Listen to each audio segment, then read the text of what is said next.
Тізім тақырыбын ары қарай жалғастырамыз. Және фронтенд разработкада тізімдер қайда қолданады. Фронтенд разработкада тізімдер көбіне меню жасаған кезде керек болады. Мына менюді навигационный меню деп атайды. Яғни осы әр қайсы элементке басу арқылы біз сәйкесінше бетке кетеміз. Өзінің мысалы рейтингке баса, рейтинг бетіне кетеміз. Тізімдер және де мысалы мына бір менюді, басты меню деп атайды.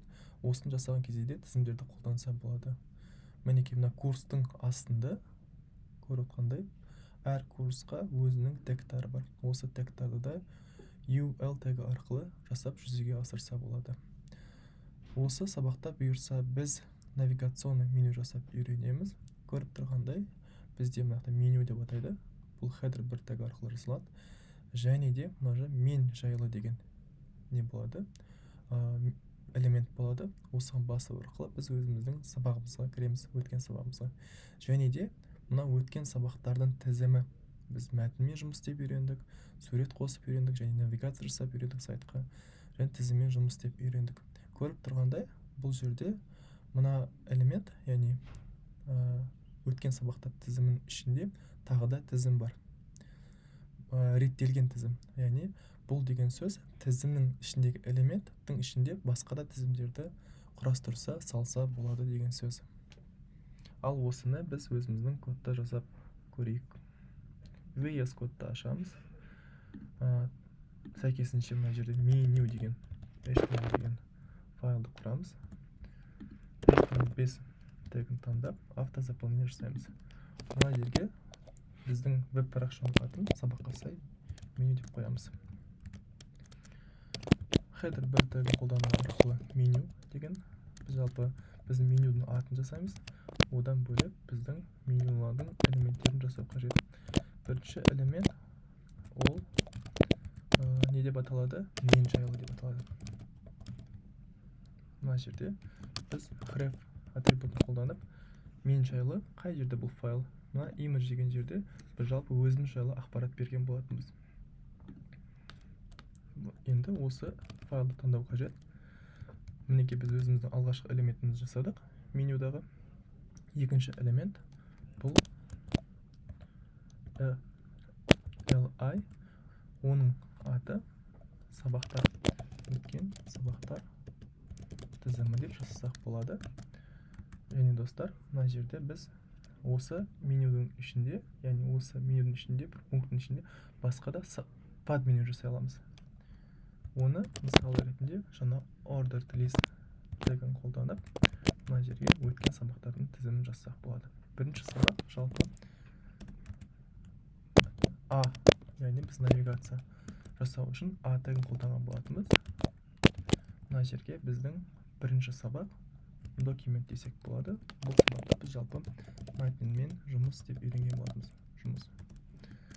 Көріп тұрғандай достар, және басқа нәрсеге назар аударыңыздар. Мынау біз менюдің ішінде, өткен сабақтар тізімі ішінде элементтер жазған болатынбыз. То есть бізде 3 сабақ бар өткен, және мына li деген тегінің ішінде көріп тұрғандай біз мынау бір навигация тегін қолданған болатынбыз. Өйткені әр элементке басу арқылы біз сәйкесінше сол сабаққа өту керекпіз. Біз мына негізі көбіне қарап тұрсаңыздар, мына элементтің ішінде навигация жасаған кезде мына A тегі қолданады. Бірге жүреді. Екінші сабағымыз біздің қандай сабақ болды? Оның ішінде навигация жасайық. Екінші сабағымыз ол біздің суретпен жұмыс.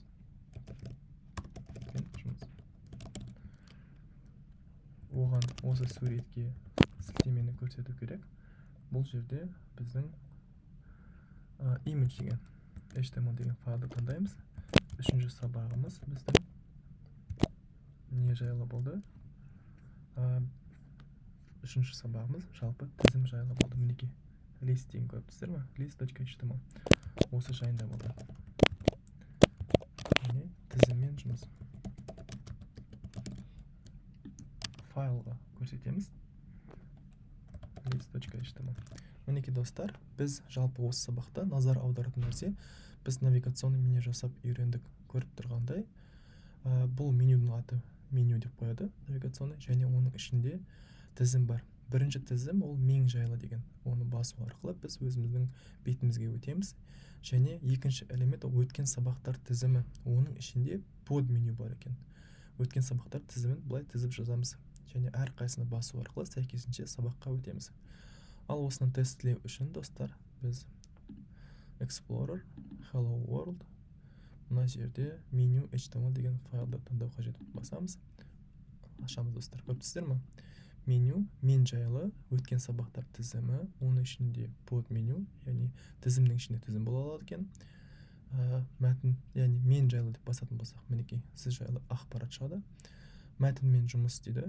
Мәтінмен жұмыс осы. Бірінші деңгейге тақырып осы мәтінмен жұмыс деп берген болатынбыз. Суретпен жұмыс жаңағы бетке алып келеді қайта, және тізіммен жұмыс. Ал достар, біз жалпы навигация жасап үйрендік.